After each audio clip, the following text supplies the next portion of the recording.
Hai hai hai, kembali lagi bersama Mimin yang cantik jelita dan tidak sombong. Apa kabar lur? Tentunya baik dong. Seperti biasa, kali ini Mimin akan mereview film yang berjudul How to Train Your Dragon yang dirilis pada tahun 2025. Film ini menceritakan bangsa Viking yang hidup berdampingan dengan para spesies naga. Mereka harus bertahan hidup dari serangan para naga yang berusaha mencuri hewan ternak miliknya. Gimana keseruan filmnya? Langsung saja kita masuk ke pembahasannya. Cekidot!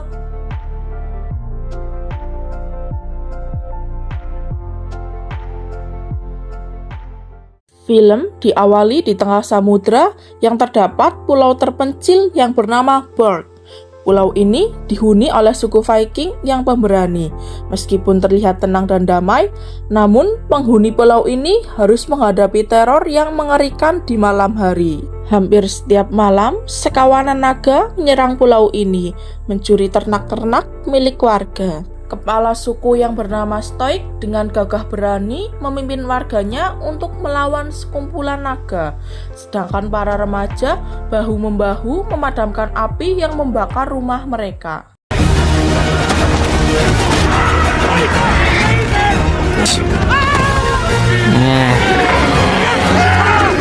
Stoic the Vast, chief of the tribe. Nadders, Zipperwax, Skrells, Snorty spotted a monstrous nightmare. Oh, out again? Di tengah-tengah kekacauan, anak laki-laki Stoik yang bernama Hiccup berniat membantu. Namun, ia dilarang karena Hiccup dianggap masih terlalu lemah untuk bertarung melawan naga itu. Hiccup malah disuruh membantu Gober, seorang pandai besi, untuk menyiapkan senjata. Hiccup masih ingin membantu melawan para naga, namun Gober melarangnya. Ia khawatir melihat fisiknya dianggap tidak mampu melawan naga itu. Hiccup yang cerdas lalu menunjukkan kalau dia berhasil membuat alat pelontar tali yang bisa menangkap naga yang sedang terbang. Namun, Gober meragukan alat ciptaan milik Hiccup ini. Di luar sana, berbagai jenis naga datang untuk mencuri ternak warga. Stoik sendiri bertarung melawan naga jenis Monstrous Nightmare yang berkobar. Di tengah-tengah pertarungan, seekor naga yang terlihat menembak menara tempat Stoik berdiri. Itu jenis naga misterius yang bernama Night Fury. Tidak ada satu orang pun yang pernah melihat wujud Night Fury, karena ia tak pernah menampakkan diri. Status. Lopping off a Nadder's head would Let loose with everything we've got! Let's go after those.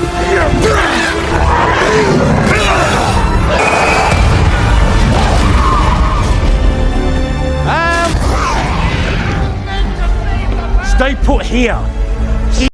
Gober kemudian keluar untuk membantu yang lain. Gober menyuruh Hiccup tetap diam di tempat. Karena penasaran, ia pun tetap keluar, membawa alat pelontar tali untuk menangkap Night Fury. Ia berusaha membidik naga yang terbang di langit. Namun, sebuah ledakan membuat Hiccup tak sengaja menembakkan pelontar. Ternyata, tembakan tadi tak sengaja berhasil mengenai Night Fury yang mengakibatkan naga itu terjatuh. Lalu, tiba-tiba Mimin terkejut. Tapi bohong. Tiba-tiba, naga monster Snakemare muncul mendekati Hiccup. Karena panik, ia pun langsung kabur masuk ke dalam pemukiman. Naga itu mengejar Hiccup dan menyemburkan api ke segala arah, membakar rumah-rumah warga. Beruntung, Stoik datang membantu. Stoik menghajar naga itu bertubi-tubi. Naga-naga yang menyerang desa kemudian kabur, membawa hewan-hewan buruan mereka. Hiccup lalu memberitahu ayahnya kalau dia berhasil menangkap Night Fury. Namun Stoik tidak percaya. Stoik marah karena Hiccup tidak menghiraukan ucapannya. Menurut Stoik, bukannya membantu, Hiccup malah mengacaukan semuanya. Stoik pusing karena sebentar lagi musim dingin akan tiba. Sedangkan jumlah hewan-hewan ternak semakin sedikit karena dicuri oleh para naga. Hikep berkata kalau dia sangat ingin membantu membunuh naga itu. Namun, menurut Stoik, Hikep belum siap untuk membantu mereka. Stoik kemudian menyuruh Hikep pulang ke rumah. Bukannya diam di rumah, Hikep yang penasaran pergi ke dalam hutan untuk memastikan kalau dia benar-benar berhasil menangkap naga Night Fury. Di dalam balai desa, Stoik berusaha menyemangati semua orang. Ia berkata kalau mereka adalah keturunan bangsa Viking pembantai naga yang gagah perkasa. Stoik mengajak mereka menyerbu sarang naga yang ada di gunung berapi di seberang pulau untuk memusnahkan naga-naga itu selamanya. Mendengar hal itu, beberapa orang langsung pesimis karena selama ini mereka tidak pernah berhasil mendekati sarang naga. Stoik pun menyuruh mereka tidak usah khawatir. Stoik yakin jika mereka bersatu, mereka bisa mengalahkan naga-naga itu. Mereka semua pun akhirnya setuju untuk berangkat menyerbu sarang naga keesokan harinya. Setelah semua pergi, Stoik bertanya pada Gober mengenai perkembangan anaknya. Stoik ragu Hikep bisa meneruskan perjuangannya memimpin desa ini. Gober menyuruh Stoik memberinya kesempatan untuk ikut pelatihan membantai naga, karena sepertinya Hikep ingin menunjukkan kepada semua orang kalau dia juga bisa melawan naga-naga itu. Awalnya Stoik ragu, namun setelah mendengar penjelasan Gober, Stoik pun merasa tidak ada salahnya memberikan Hikep kesempatan untuk membuktikan kemampuannya. Di tempat lain, Hikep berjalan menelusuri hutan. Ia lalu melihat sebuah batang pohon yang patah. Naga yang semalam ia tangkap pasti jatuh di dekat sini. Setelah ditelusuri, Hikep melihat seekor naga hitam yang terlihat tak berdaya. Hikep pun langsung mengeluarkan pisau untuk membunuhnya. Di saat akan membunuh naga itu, ia melihat wajah naga yang ketakutan. Hikep pun merasa iba. Ia merasa kalau dia tidak pantas menjadi pembantai naga. Karena tak tega, akhirnya ikatan naga itu dilepaskan. Setelah bebas, naga itu mencoba menyerang Hikep. Ia pun pasrah kalau naga itu akan memakannya. Namun, naga itu tidak menyerangnya. Naga itu malah pergi begitu saja. Malam harinya, Hikep pulang ke rumah.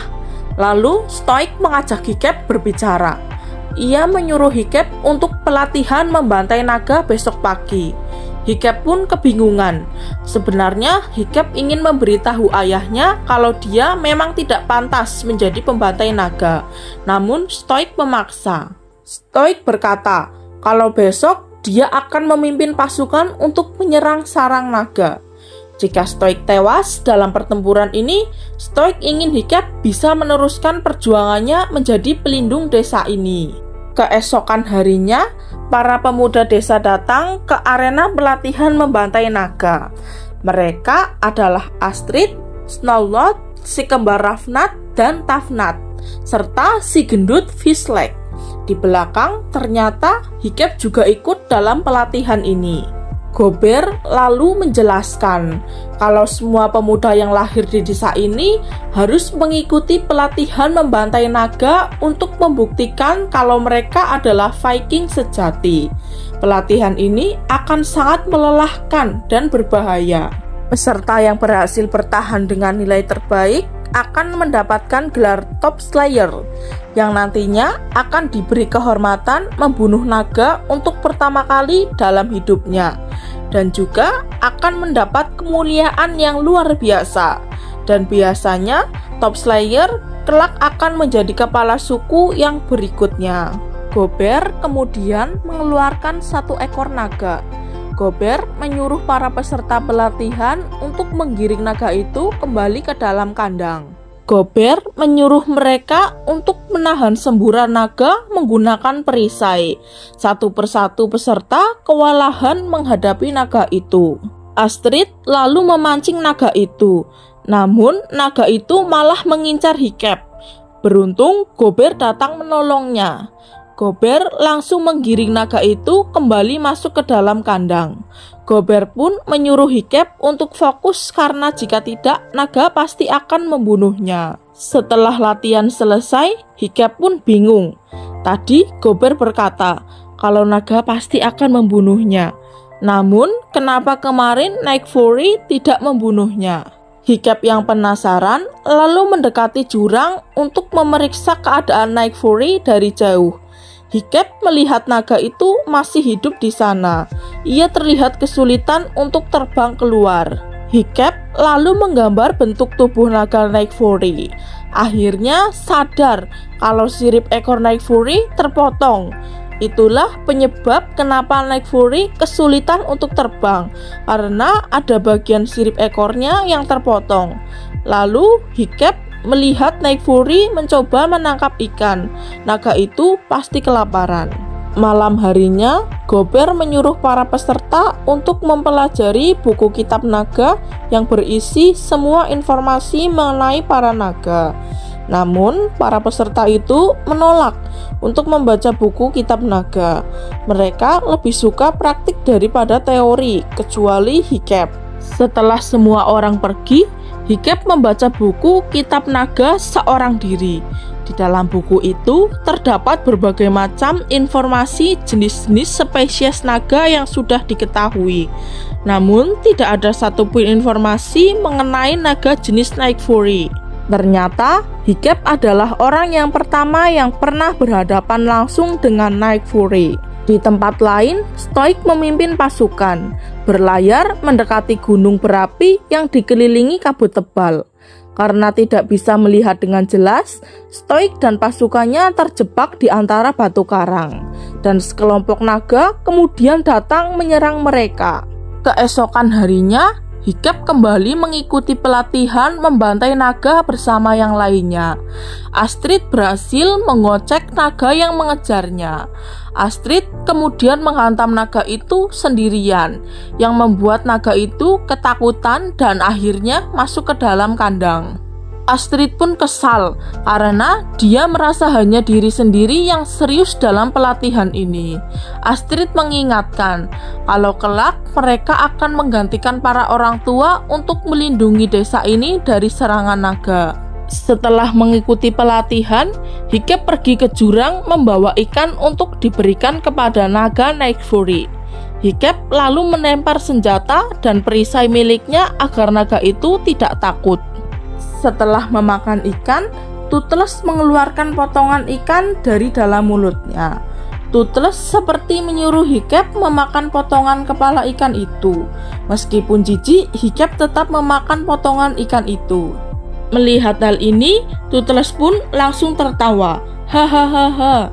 Hiccup kemudian berjalan mendekati Toothless untuk menyentuhnya. Namun, Toothless langsung menghindar. Sore harinya, Hiccup menggambar wajah Toothless di pasir. Toothless yang dari tadi mengamati Hiccup menirukan Hiccup dengan menggambar garis-garis di pasir. Di saat Hiccup akan menyentuh wajah Toothless, Toothless hanya diam saja. Malam harinya, Gober bercerita kepada semua peserta pelatihan kisah masa lalunya saat bertarung melawan naga. Saat itu, Gober kehilangan satu kakinya. Namun, dia berhasil mematahkan sayap naga yang membuat naga itu tidak bisa kabur. Setelah mendengar cerita Gober barusan, Hiccup langsung merangkai besi, membuat sirip buatan untuk menggantikan sirip di ekor Toothless yang patah. Keesokan harinya, Hiccup membawakan banyak ikan untuk Toothless. Hiccup kemudian mengeluarkan belut. Toothless langsung ketakutan. Ternyata naga takut jika melihat belut. Di saat Toothless sedang makan, Hiccup memasangkan sirip buatan ke ekor Toothless. Toothless kemudian mencoba untuk terbang, namun sirip buatan itu tidak bisa dikendalikan. Toothless dan Hiccup pun terjatuh ke dalam danau. Hiccup kemudian kembali ikut pelatihan membantai naga lagi. Mereka melawan naga yang menyembur asap, membuat para peserta kesulitan untuk melihat. Satu persatu para peserta diserang oleh naga itu. naga itu kemudian mendekati Hiccup. Secara mengejutkan, naga itu terlihat ketakutan dan kemudian mundur masuk ke dalam kandang. Ternyata Hiccup menakut-nakuti naga itu dengan belut. Semua orang pun terkejut melihat Hiccup yang bisa menyuruh naga itu masuk ke dalam kandang dengan mudah. Hiccup kemudian pamit untuk pergi karena dia masih banyak urusan. Hiccup membuat pelana agar dia bisa mengendalikan sirip di ekor Toothless. Kali ini Hiccup berhasil membantu Toothless kembali terbang, namun masih kesulitan mengendalikannya. Mereka pun terjatuh di antara bunga-bunga. Keesokan harinya di arena pelatihan, Hiccup menggunakan serbuk bunga untuk mengalahkan naga. Hiccup kembali membuat semua orang terkejut. Keesokan harinya di arena pelatihan, tinggal Astrid dan Hiccup yang masih bertahan. Di saat naga mengincar Hiccup, ia langsung menggelitiki naga itu hingga tak bisa bergerak lagi. Hiccup kembali berhasil mengalahkan naga dengan mudah. Dan di saat sedang berlatih di dalam hutan, Astrid melihat Hiccup berjalan sendirian masuk ke dalam hutan. Astrid yang penasaran pun mengikutinya, namun dia kehilangan jejak. Hiccup memasangkan pelana dan alat pengendali sirip yang terbaru. Dengan alat itu, Hiccup bisa membantu Toothless bisa terbang lagi dengan mudah. Di tempat lain, Stoik dan pasukannya akhirnya kembali ke desa. Seperti sebelum-sebelumnya, mereka gagal mencapai sarang naga. Stoik lalu bertanya perkembangan anaknya kepada Gober. Ia pun memberitahu kalau Hiccup kini menjadi perbincangan warga karena berhasil mengalahkan naga-naga dengan mudah. Stoik pun tak percaya, mana mungkin Hiccup bisa mengalahkan naga dengan mudah. Sementara itu, Hiccup terbang meliuk-liuk seperti Toothless. Kini mereka berdua bisa menyatukan hati dan terbang dengan bebas di angkasa. Di tempat lain, Stoik dan armadanya akhirnya berhasil mendarat di tepi gunung berapi sarang naga. Stoik langsung menyiapkan pasukannya untuk bertempur. Hiccup mengajak teman-temannya untuk menolong pasukan Stoik dengan menggunakan naga yang berhasil ditangkap. Di sarang naga, Stoik memerintahkan pasukannya untuk menembakkan batu ke arah lubang itu. Serangan batu ini menciptakan celah di dinding gunung. Ratusan naga kemudian keluar dari dalam celah. Stoik dan pasukannya pun langsung mengangkat senjatanya. Namun ternyata naga-naga itu tidak melawan. Naga-naga itu malah terbang pergi entah kemana. Stoik dan pasukannya pun bingung. Tanah kemudian bergetar hebat. Stoik yang panik menyuruh pasukannya untuk mundur. Dari dalam celah muncul naga titan yang super besar mengamuk. Naga itu lalu menyemburkan api, membakar semua kapal. Stoik pun menyuruh pasukannya untuk berlindung di balik bukit. Naga titan akan menyembur Stoik dan pasukannya. Tiba-tiba dari langit datang beberapa naga yang dikendarai Hiccup dan Astrid dan para pemuda lainnya. Mereka datang untuk menyelamatkan Stoik dan pasukannya.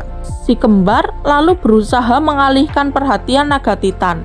Sementara Hiccup turun untuk menyelamatkan Toothless.